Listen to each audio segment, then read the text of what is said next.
Buenas tardes. Continuando con el primer ciclo internacional de conferencias jurídicas virtuales, Uniacademia tiene el gusto de presentarles al doctor Manuel Alejandro Gallo Burítica, abogado especialista en Derecho Procesal, Magíster en Derecho Procesal, docente de las asignaturas Teoría General del Proceso, Derecho Procesal Civil y Derecho Probatorio, investigador y miembro del Instituto Colombiano de Derecho Procesal, autor de las siguientes obras: Recursos y nulidades procesales y Valoración racional de la prueba científica en el proceso de filiación. El tema a tratar el día de hoy es valoración de la prueba científica en el proceso judicial.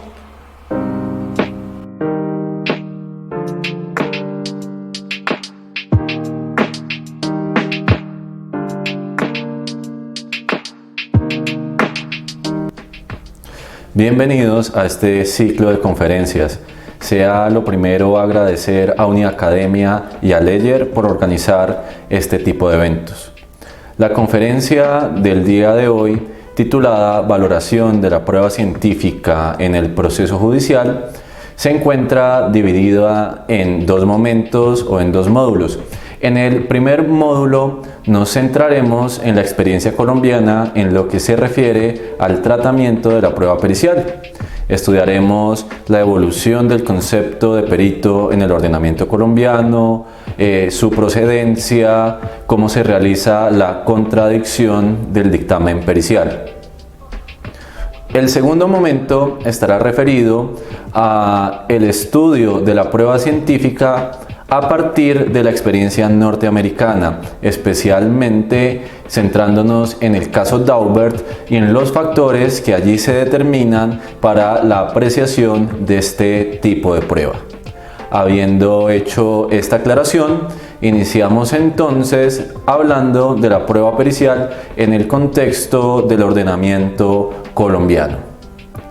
Pues bien, lo primero es definir qué se entiende por prueba pericial. La prueba pericial es el puente que permite el ingreso del conocimiento experto al proceso judicial. Conocimiento experto que puede estar referido a temas científicos, técnicos o artísticos. Atrás queda ese viejo aforismo latino que establecía que el juez era perito de peritos. Un juez omnisapiente que no tenía que justificar el motivo por el cual toma una determinada decisión, ¿cierto? Refiriéndonos a ese estándar probatorio de la libre valoración de la prueba, pero referida a una íntima convicción. Entonces el juez, además de saber de derecho, también se le consideraba un experto en diferentes artes y en diferentes ciencias. Hemos dado el paso de ese aforismo del juez como perito peritorum a establecer que el juez es experto, pero experto en temas de derecho. Puede que el juez tenga conocimientos extrajurídicos, como todo ser humano, que tenga sus pasiones en el arte, en la pintura, en la música o en temas científicos, la química, física, la psicología. Ese conocimiento será útil para que tenga un mejor entendimiento de la prueba pericial, pero no puede ser la única base o la principal base para tomar su decisión en un determinado proceso judicial. En ese sentido, como el juez es experto en derecho, quedan excluidos los dictámenes periciales que versen sobre temas de derecho. Esta situación se replica en el Código General del Proceso y allí se establece que, desde luego, las partes pueden asesorarse de abogados expertos en determinados temas, derecho aduanero, derecho de las telecomunicaciones. Pero los conceptos que estos brinden a las partes y a sus abogados titulares no tendrán el valor de dictamen pericial, sino que simplemente tendrán el valor de alegatos de parte. Bien, ¿cuál es mi opinión respecto a esta situación de que se excluyan los temas de derecho como objeto de prueba en un dictamen pericial? Podía ser apropiado unas décadas atrás, en donde no había tanta subespecialización de los temas de derecho. Ahora nos podemos dar cuenta nada más viendo las ofertas de posgrado de algunas universidades, la cantidad y variedad de ofertas que hay en temas de posgrado: derecho de las telecomunicaciones, derecho financiero, derecho aduanero, como lo habíamos mencionado, derecho ambiental. Es muy poco probable que un juez pueda conocer, además de la especialidad que está ocupando, de diversos temas de derecho. ¿Qué decir de un juez de pequeñas causas, o de un juez promiscuo municipal, o un juez promiscuo de circuito, que debe disfrazarse en un momento de juez civil y de otro al juez penal o al juez laboral, según sea el caso? No se le puede exigir a este juez que sea un dotado o que tenga un conocimiento íntegro sobre temas tan diferentes como puede ser el derecho marítimo o el derecho de las telecomunicaciones. En ese sentido, me parece que es una modificación que se antoja urgente en estos momentos, de permitir que el dictamen pericial también pueda versar sobre temas de derecho, y que cuando se presenten estos conceptos no tengan el valor de simples alegatos de parte, sino que se le dé el verdadero valor de un dictamen pericial. Otra de las discusiones que se ha planteado es la conveniencia o no de que el perito sea designado o por el juez, o que sea contratado directamente por las partes. Durante muchas décadas el ordenamiento colombiano ha preferido al perito judicial.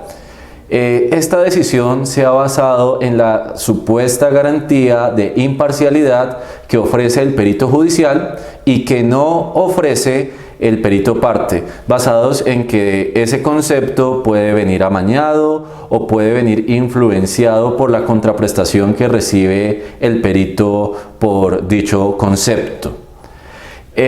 No obstante, el perito judicial también ofrece una serie de inconvenientes. Primero, el juez se encontraba limitado, porque no podía acudir a las viejas páginas amarillas o a los buscadores de Google para buscar el mejor experto, sino que debía limitarse por los que aparecían en una lista de auxiliares de la justicia. No podía salirse de esos expertos.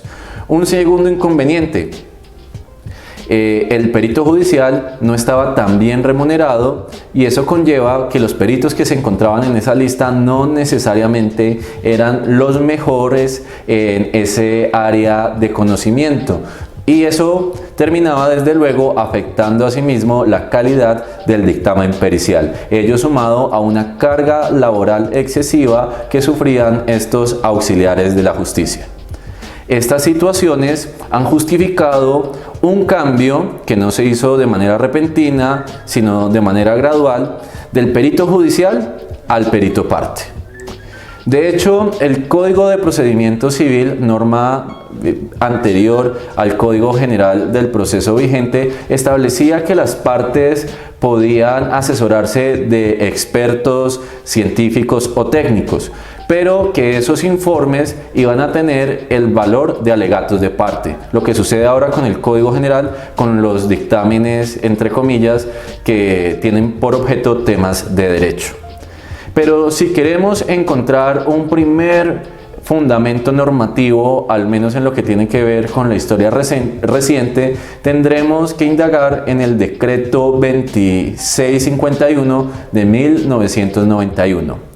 Allí, si bien no se habla de dictamen pericial, sino de experticias o informes científicos, se permiten que las partes acudan directamente ante los expertos, pero con un condicionante: que el demandante y el demandado lo hagan de común acuerdo. Si no había común acuerdo, teníamos que limitarnos a la prueba pericial que fuera decretada por el juez. Un segundo avance normativo lo podemos encontrar en el decreto 446 de 1998. Allí nuevamente no se habla de dictamen pericial, sino de experticio o de informe, y allí no se pide que el demandante y el demandado lo hagan de común acuerdo. El demandante tiene libertad de ir a buscar su experto, el demandado, si no está de acuerdo con el concepto que ha brindado el perito del demandante, podía acudir a su propio experto. Pero tenía el siguiente condicionante: si el resultado del dictamen del demandante y el resultado del dictamen del demandado presentaba contradicción, es decir, eran opuestos o al menos no concordantes, el juez debía decretar un dictamen pericial, y esta vez verdadero dictamen judicial según esta norma, y lo que establecía el dictamen judicial era la última palabra, es decir, casi como un sistema de desempate. Se le daba en todo caso un mayor valor al perito decretado por el juez que a aquellos expertos que pudieran traer las partes, sin ni siquiera comparar la hoja de vida de unos o de otros. Veníamos con estos pequeños pasos, pero siempre con ciertas limitantes. Primero, que existiera como un acuerdo entre las partes, y segundo, que aunque no hubiera como un acuerdo, en caso de contradicción se debería acudir a un perito judicial. No fue sino hasta con la expedición de la Ley 1395 del 2010, Ley de Descongestión Judicial, que se empieza a hablar de un verdadero perito de parte, sin estas limitantes del común acuerdo o en caso de que no exista contradicción. Disposición que fue recogida pero amplificada por el Código General del Proceso, señalando que ahora la regla general será acudir a peritos contratados directamente por las partes. Y esta cuestión reabrió nuevamente la discusión sobre la parcialidad o imparcialidad del perito nombrado por las partes. Bien, para salir al paso de esta discusión, el Código General fue muy riguroso con el contenido del dictamen pericial. Los requisitos de este dictamen los pueden encontrar en el artículo 226 del Código General del Proceso y están destinados principalmente a garantizar la idoneidad del perito, también su imparcialidad y además la rigurosidad en los métodos científicos o técnicos utilizados a la hora de rendir el peritaje. Bien, en lo que tiene que ver con la calidad del perito, uno de los requisitos es que desde luego el perito se acredite.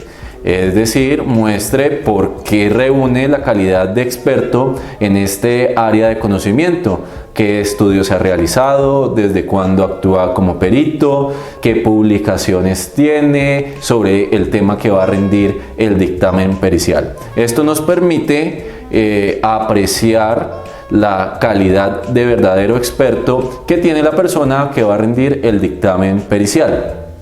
Pero además de acreditar su calidad de experto, el artículo 226 le pide al perito que nos advierta si ya ha sido contratado en anteriores procesos por quien lo contrata en este, sea el demandante o sea el demandado.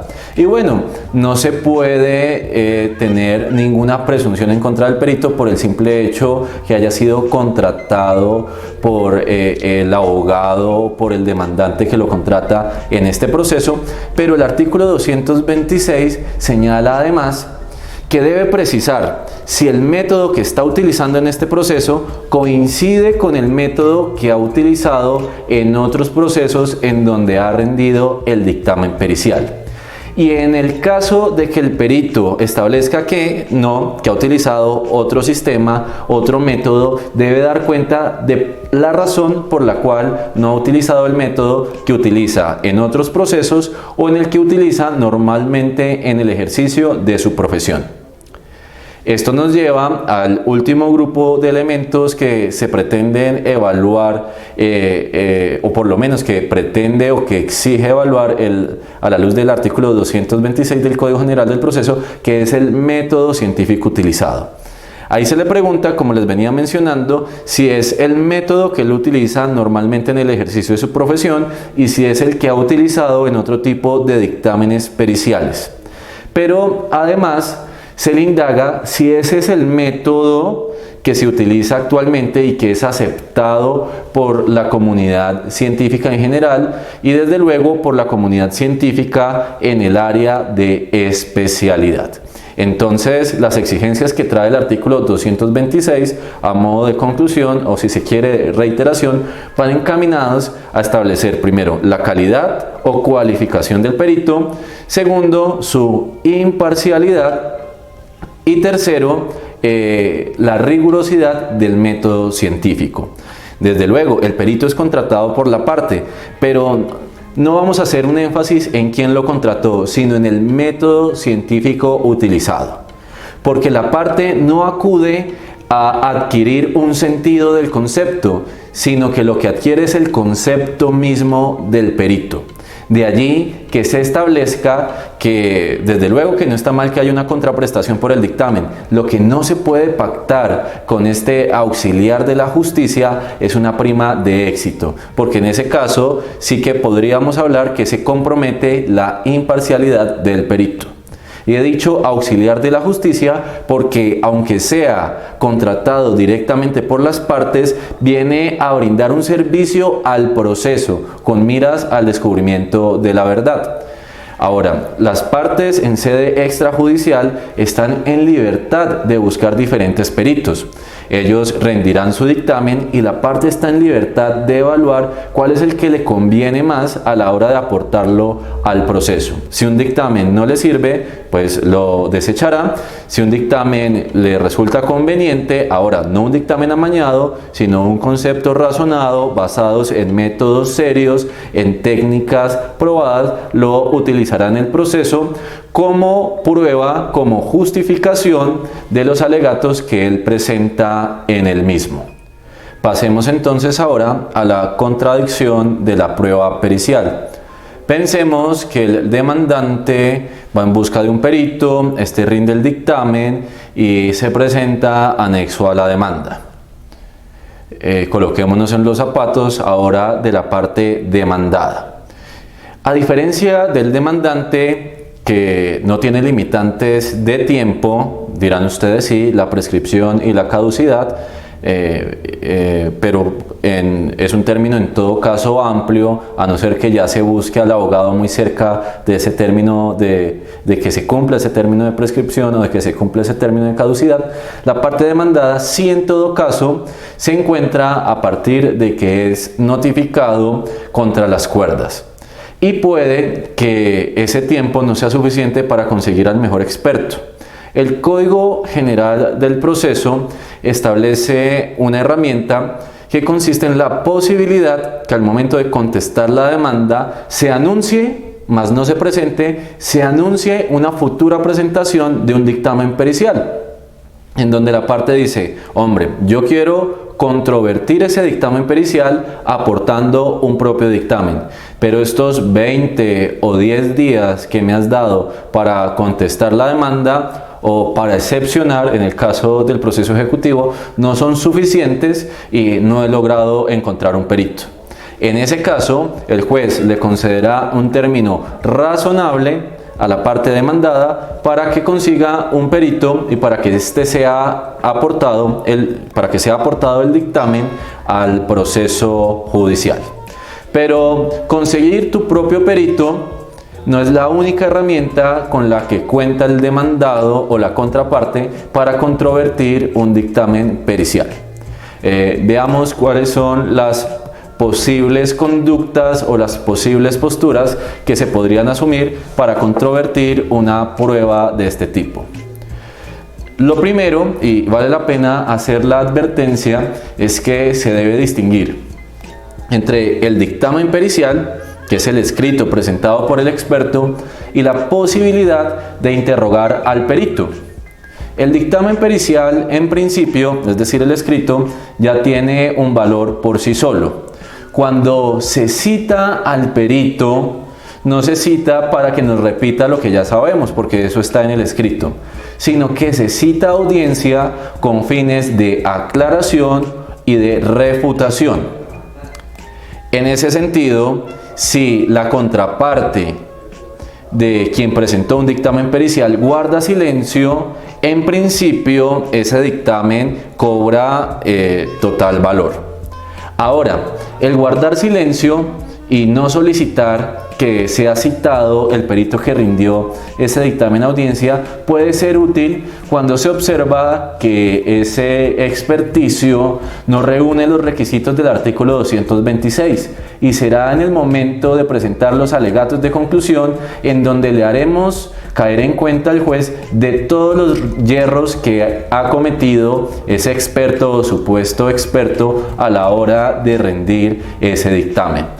Por ejemplo, si vemos que es un dictamen que no da cuenta del método científico utilizado, si es un perito además que no se ha cualificado ante el juez, haremos saber al juez todas esas circunstancias por allá en los alegatos de conclusión para que le reste valor probatorio. Entonces, guardar silencio cuando se trata de prueba pericial o de contradicción de prueba pericial no es sinónimo de estar de acuerdo con su contenido. Ahora, una segunda posibilidad es solicitar que ese perito sea llamado a juicio para que absuelva interrogatorio en primer término del juez y luego de las partes en el proceso. Como lo mencioné hace un momento, el objetivo de esta citación a audiencia al perito que rindió el dictamen no es con fines de que nos rinda el dictamen, porque el dictamen ya ha sido rendido de manera escrita. Es simplemente con fines de aclaración y de refutación. Aquí lo que buscamos como contraparte es que el perito caiga en contradicciones o imprecisiones que mermen la credibilidad que pueda inspirar en el juez. Y un dato curioso, les dije, el dictamen escrito tiene un valor por sí solo.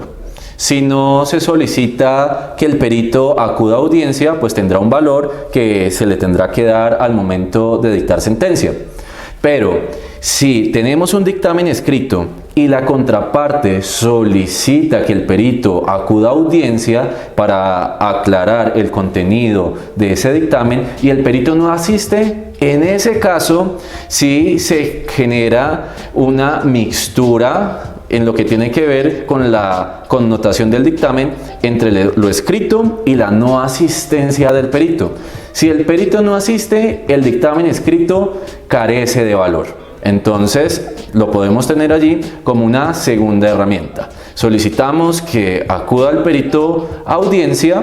Si acude, le realizamos algunas preguntas con la finalidad de refutar o al menos de que caigan contradicciones, o tenemos la posibilidad de que lo citemos a audiencia y no asiste, y en ese caso el dictamen escrito carece de valor. Y por último, podemos también nosotros aportar nuestra prueba pericial, ya sea dentro del término de contestación de la demanda o al menos anunciar el dictamen pericial dentro de este término. Ahora, no se maneja la lógica que se manejaba en los antecedentes al Código General del Proceso, en donde cuando había contradicción entre el dictamen presentado por el demandante y el dictamen presentado por el demandado, el juez, a modo de desempate, acudía a un dictamen judicial. Lo que establece ahora el Código General del Proceso es que el juez debe valorar, según este sistema de valoración racional de la prueba, basándose en los elementos que le da el artículo 226, los métodos científicos utilizados, si son los que se utilizan actualmente en la profesión, el grado de refutabilidad o no que tenga ese dictamen pericial, basándose en esos criterios sobre los cuales hablaré en unos momentos. El juez debe tomar una decisión sin necesidad de llamar un tercer perito para que realice al interior del proceso un desempate. Y bueno, este es uno de los temas más controversiales a día de hoy. ¿Cómo hace el juez para valorar un dictamen pericial? Y más cuando tiene dictámenes contradictorios entre el presentado por la parte demandante y el presentado por la parte demandada. Les dije, bueno, el juez tiene que valorar razonadamente las pruebas, pero es una herramienta un poco abstracta. Por eso se hace necesario establecer cuáles son los factores, más allá de los que les señalé hace un momento del artículo 226 del Código General del Proceso, cuáles son esos factores o esas reglas o criterios que debe tener el juez al momento de valorar una prueba pericial, más cuando el contenido de esa prueba pericial tiene la connotación de ser además una prueba científica.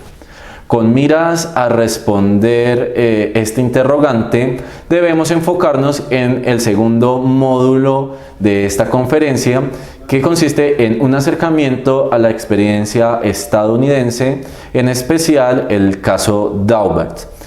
El caso Daubert es emblemático porque a partir de él se da un salto en los criterios de valoración de la prueba científica, en donde lo que primaba era la calidad del perito.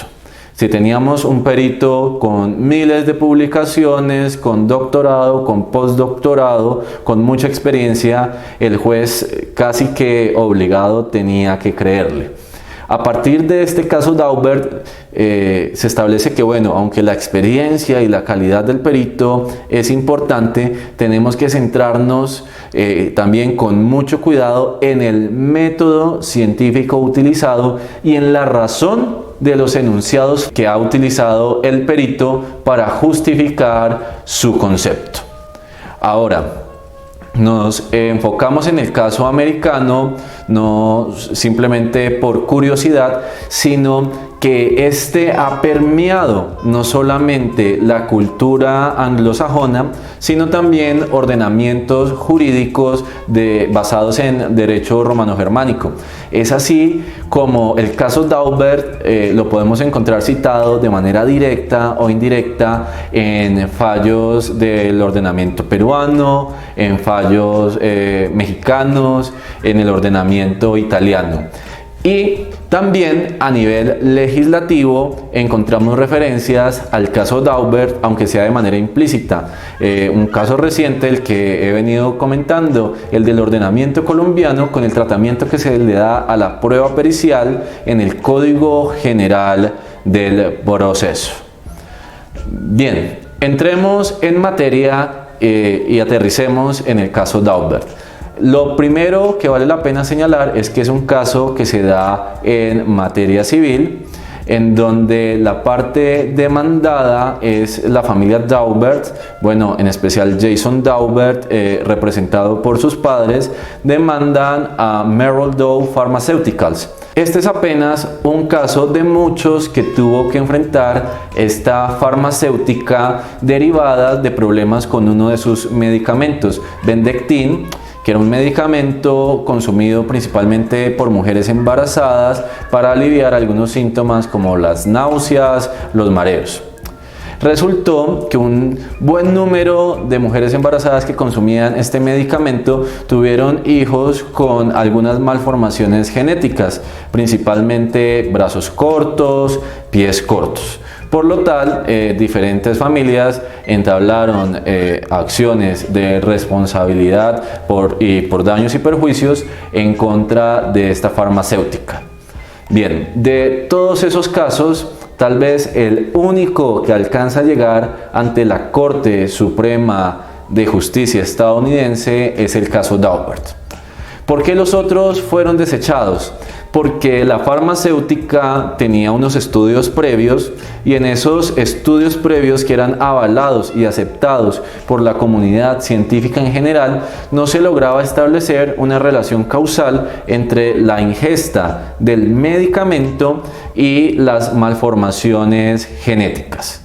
En el caso Daubert, la farmacéutica vuelve a presentar estos estudios que tienen la aceptación de la comunidad científica, mientras que los Daubert presentan un complejo conjunto de pruebas científicas, como cuáles. Primero, un reanálisis epidemiológico en lo que tiene que ver con la ingesta de este medicamento. Tenía una restricción, y es que este reanálisis epidemiológico no había sido publicado, porque de hecho el objetivo del reanálisis era simplemente el de ser aportado al proceso. Los Daubert también aportaron estudios científicos realizados en animales a los que se les suministró este medicamento, y alguna de las crías de esos animales resultó con malformaciones genéticas. Entonces, por un lado, la farmacéutica, con unos estudios relacionados con el medicamento y su consumo en humanos consolidados, en donde, según ese estudio, no se establecía una relación causal entre la ingesta del medicamento y las malformaciones. Y por otro lado, los Daubert, con este conjunto de pruebas científicas, pero que en todo caso, por un lado, o no habían sido publicadas o no eran en humanos, sino realizadas en animales. Entonces ustedes dirán, pero bueno, ¿por qué los otros casos fueron desestimados y este caso sí llega a la Corte Suprema de Justicia?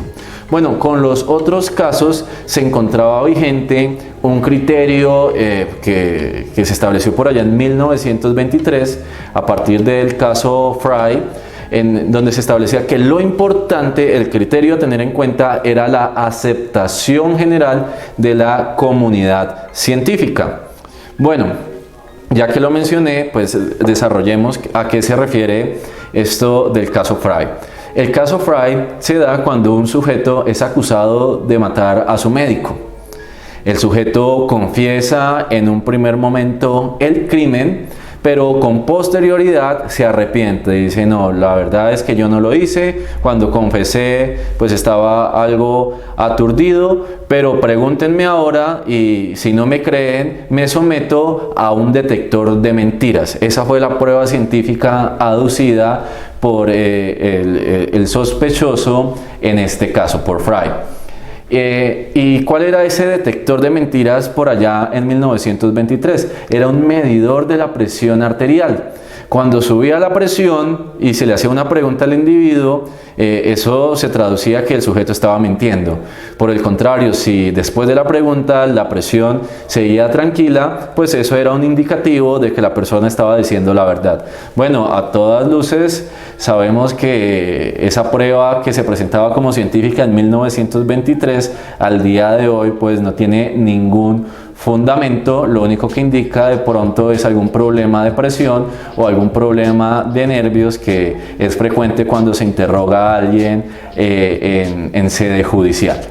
En ese caso, esa prueba pseudocientífica, si se quiere, pues fue desechada por el juez y se estableció que era desechada porque no contaba en ese entonces y menos ahora con la aceptación de la comunidad científica en general. Criterio que fue reiterado, bueno, en numerosos casos luego del caso Frye.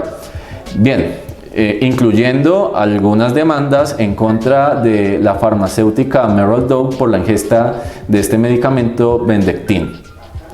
Ahora, hubo un cambio normativo en Estados Unidos porque se expiden las Federal Rules of Evidence, y en estas Federal Rules of Evidence no se establece de manera explícita que se deba acudir a la aceptación de la comunidad científica.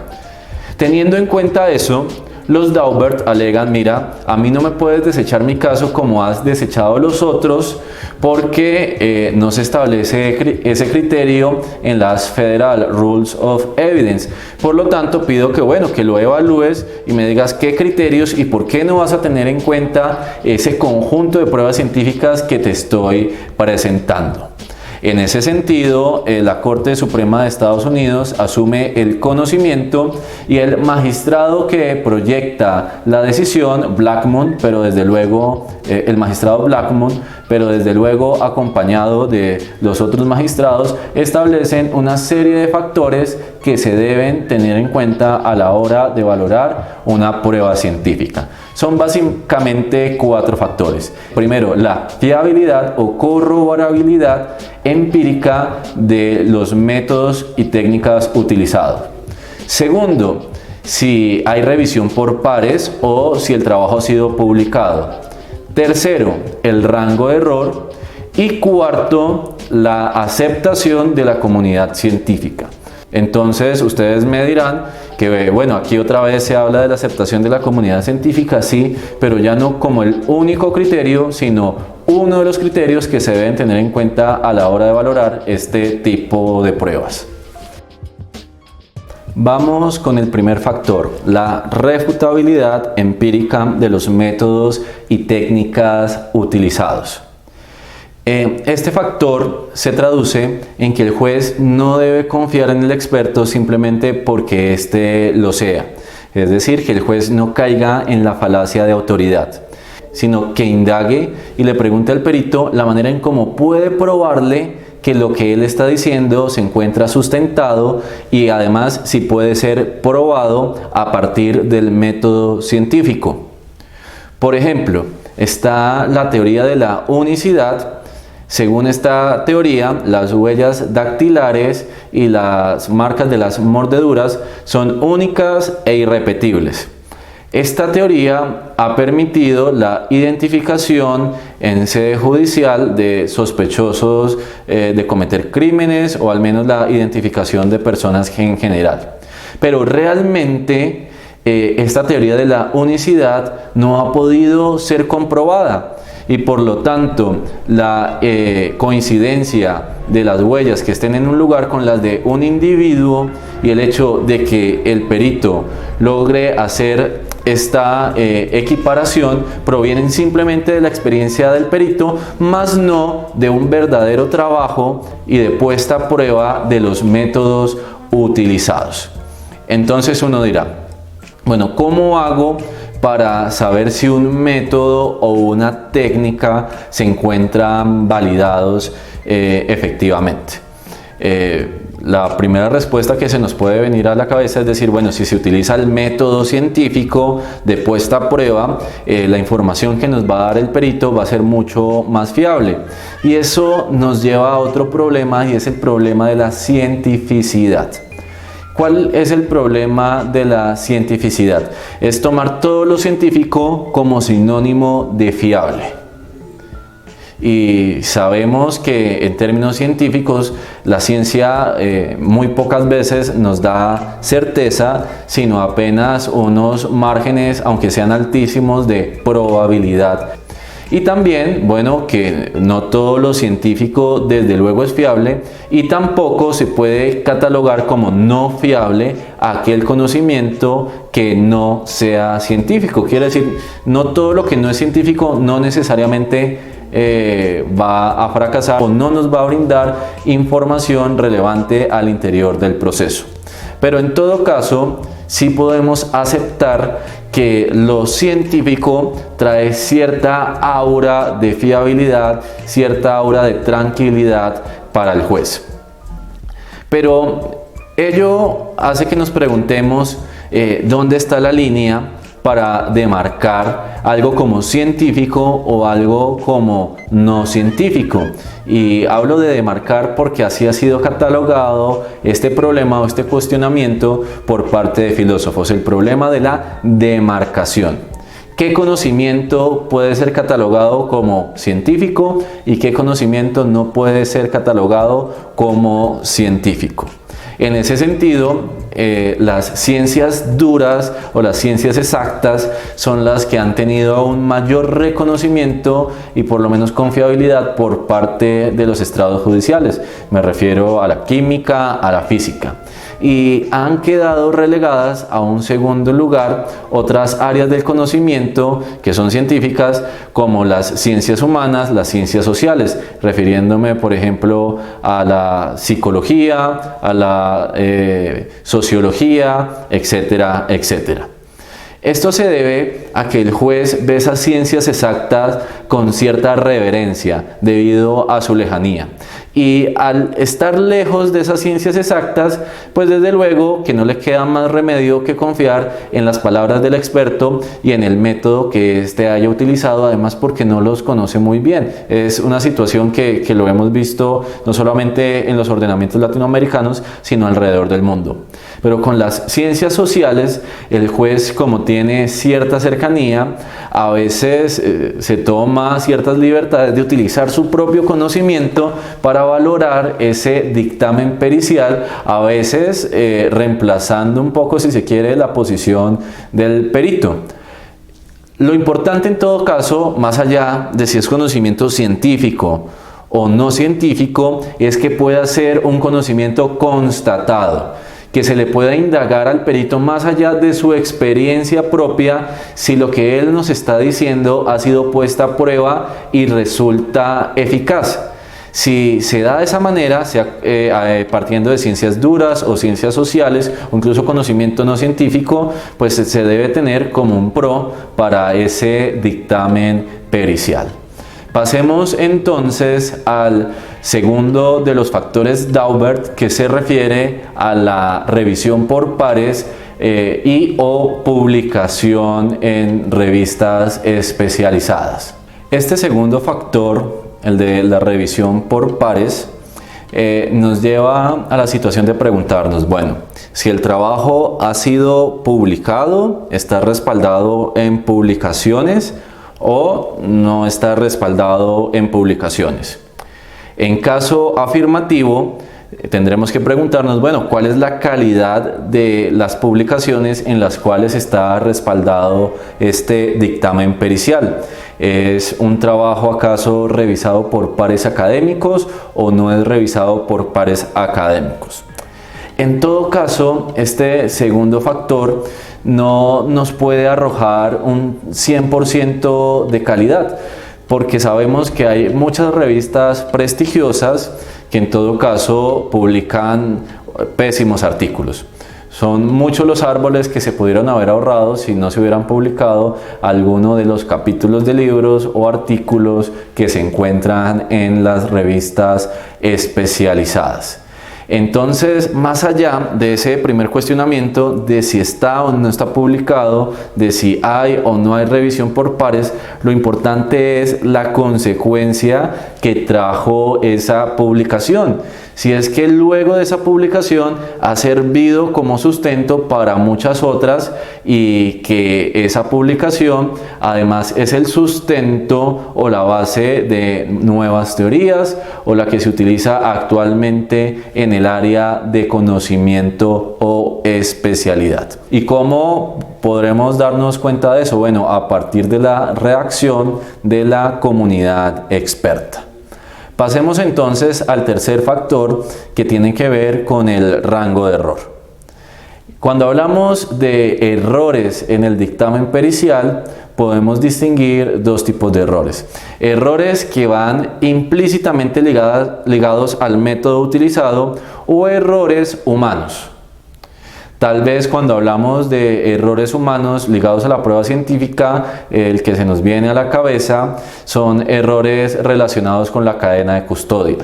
Allí sabemos que por más que el método esté bien aplicado, si hubo falencias en la cadena de custodia, se puede invalidar el resultado obtenido en esa prueba científica. Por ejemplo, en la prueba de ADN, por más que la prueba de ADN se haya realizado de manera acorde con los protocolos, si no se respetó la cadena de custodia y hubo, por ejemplo, un cambio de la muestra utilizada, el resultado poco y nada nos dirá para lo que nos interesa al interior del proceso.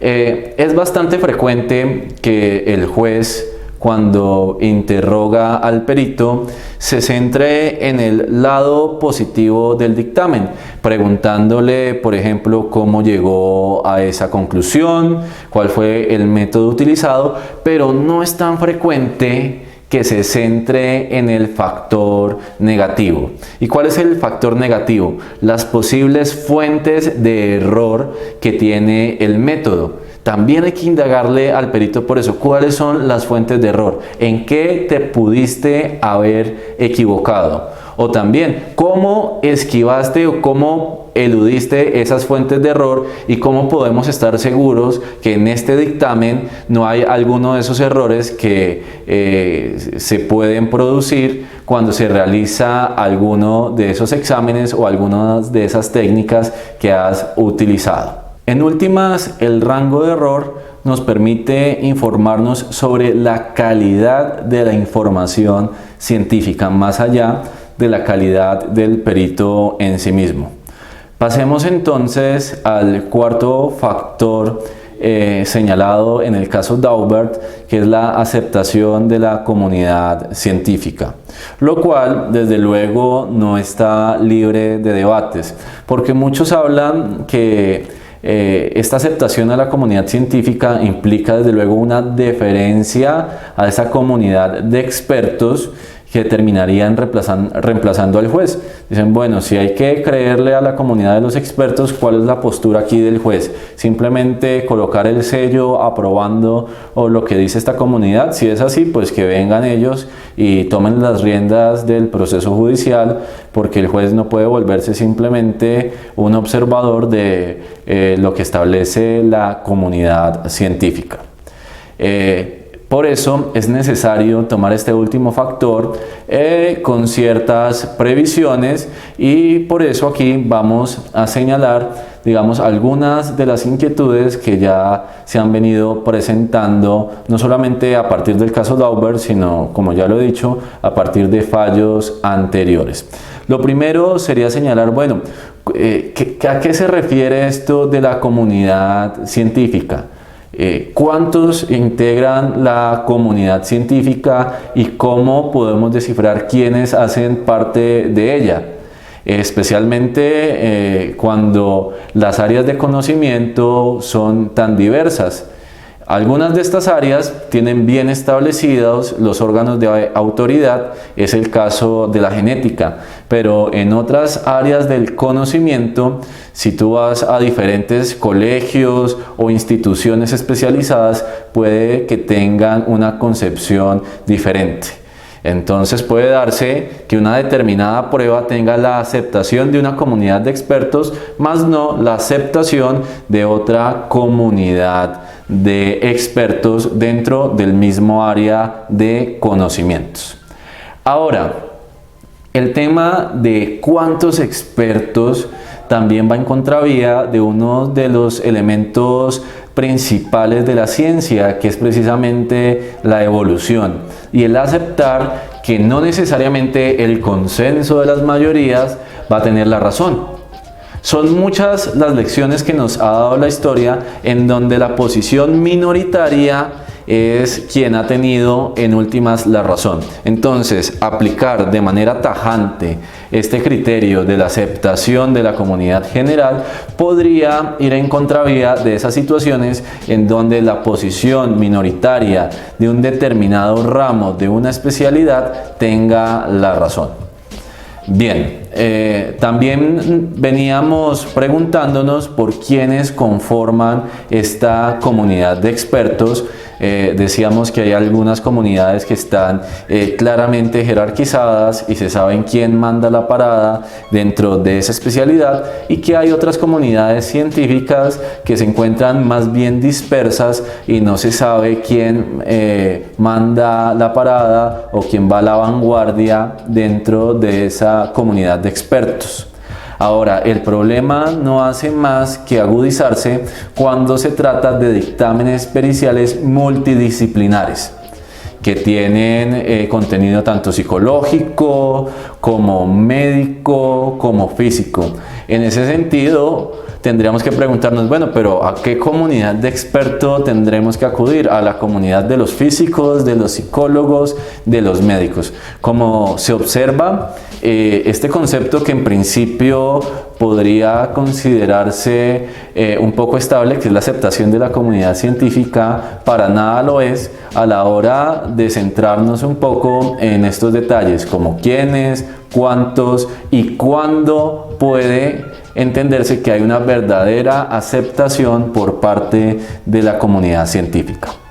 Bueno, estos son los factores que se desarrollaron en el caso Daubert, pero es hora de volver al caso concreto. Bueno, ¿qué decisión se tomó en relación con los Daubert y con Merrill Dow Pharmaceuticals? Antes de responderles cuál fue la decisión que se tomó al interior del proceso, es bueno tomar un poco de contexto sobre las características de ese sistema americano en lo que tiene que ver con la prueba pericial. Lo primero, es que en el caso estadounidense y particularmente en este caso Daubert se estaban refiriendo estos factores a la prueba pericial de parte y no a la prueba pericial judicial. Desde luego podríamos encontrar algunos fallos en donde se aplican estos criterios también al perito judicial, pero hay ciertos matices. Segundo, estos criterios expuestos en el caso Daubert son criterios de admisibilidad de la prueba pericial. Debe recordarse que el fallo, la resolución de la controversia en el contexto norteamericano es dictado por un jurado lego, por lo que estos criterios que van dirigidos al juez no son para que valore el dictamen pericial ya al final del proceso, sino para que haga un examen prematuro, un filtro de qué pruebas pueden ingresar al proceso y qué material debe ser excluido si es que no se cumplen con estos criterios. Ahora, estos factores son unas recomendaciones que dio la Corte Suprema de Justicia. Claro que viniendo de la Corte Suprema de Justicia, pues poco tiene de recomendaciones. La Corte no decidió de fondo si se quiere, sino simplemente recomendó a los tribunales inferiores que tuvieran en cuenta estos factores y no dictó una sentencia sustitutiva, sino que reenvió el expediente para que el tribunal estudiara nuevamente la controversia entre los Daubert y la farmacéutica. El tribunal realizó el estudio correspondiente, pero no cambió el sentido de la decisión. Ganó la farmacéutica porque consideró que desde luego el material probatorio aportado por los Daubert no tenía la suficiente solidez como los estudios presentados por la farmacéutica. Curiosamente, este medicamento Bendectin fue retirado unos años después del mercado. La farmacéutica alegó pues que no tenía una relación con todo este número de demandas, sino que habían encontrado un nuevo ingrediente que permitía otro medicamento muchísimo mejor y que por eso habían decidido retirar el Bendectin del mercado. Desde luego, estos criterios utilizados por la Corte Suprema de Estados Unidos han despertado buenos comentarios, pero también críticas por parte de la comunidad de expertos y también críticas por parte de los funcionarios judiciales. ¿Por qué crítica por parte de los expertos? Porque se flexibiliza un tanto la aceptación de la comunidad científica. Entonces se utiliza un término en el derecho anglosajón que es Daubert out, que se refiere un poco a que no interesa que tú como científico goces del respeto de tus pares académicos, sino lo que importa es que en el caso concreto como perito logres convencer al juez de que lo que tú presentas sí tiene el valor de científico y tiene la suficiente solidez. Entonces puede que en el mundo científico lo tuyo no sea ciencia, pero en sede judicial, si al juez le pareció lo suficientemente científico, así se tendrá. Ahora, por parte de los jueces, hay una serie de críticas respecto a la complejidad de estos factores. Hombre, porque si las comunidades científicas ni siquiera están de acuerdo, el juez dice, ¿cómo voy a hacer yo para zanjar una discusión que no ha sido solucionada ni siquiera entre la misma comunidad de los expertos? La pregunta que tendríamos que hacernos es, bueno, ¿son útiles los criterios Daubert que se refieren sobre todo a la etapa de la admisión del material probatorio? ¿Y es posible trasplantar esos criterios a la etapa de valoración previo al momento de dictar una sentencia de fondo? Sí y no. Sí, porque nos permite valorar de mejor manera el dictamen pericial, no fiándonos solamente de la calidad o de las cualidades del perito, sino también centrándonos en el contenido de ese dictamen. Pero no es útil porque no nos permite valorar lo que ha omitido el perito. No circunscribe simplemente al contenido del dictamen, pero puede que el perito o el dictamen esté omitiendo ciertas situaciones y bueno, ahí también depende mucho el trabajo de la contraparte. Por eso se inició en esta conferencia también sobre la contradicción del dictamen pericial. También depende de la labor que realice la contraparte aportando o señalándole al juez esos vacíos que puede tener el dictamen pericial presentado en un primer momento.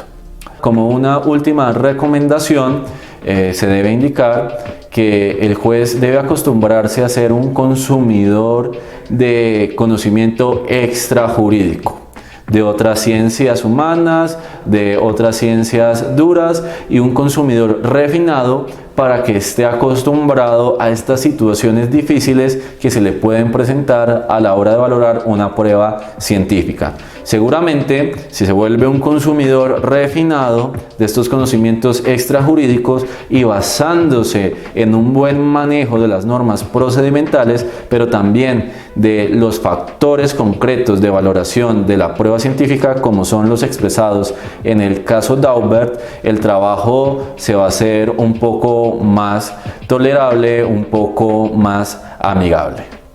Bueno, hasta aquí la conferencia del día de hoy. Le reitero mi agradecimiento a Uniacademia y a Leyer por la invitación. Los invito a seguirlos en sus redes sociales y bueno, también a seguirme a mí en mis redes sociales, en YouTube, en el canal Estudios de Derecho Procesal. Nos veremos en una próxima ocasión y espero que hayan encontrado de utilidad la conferencia del día de hoy.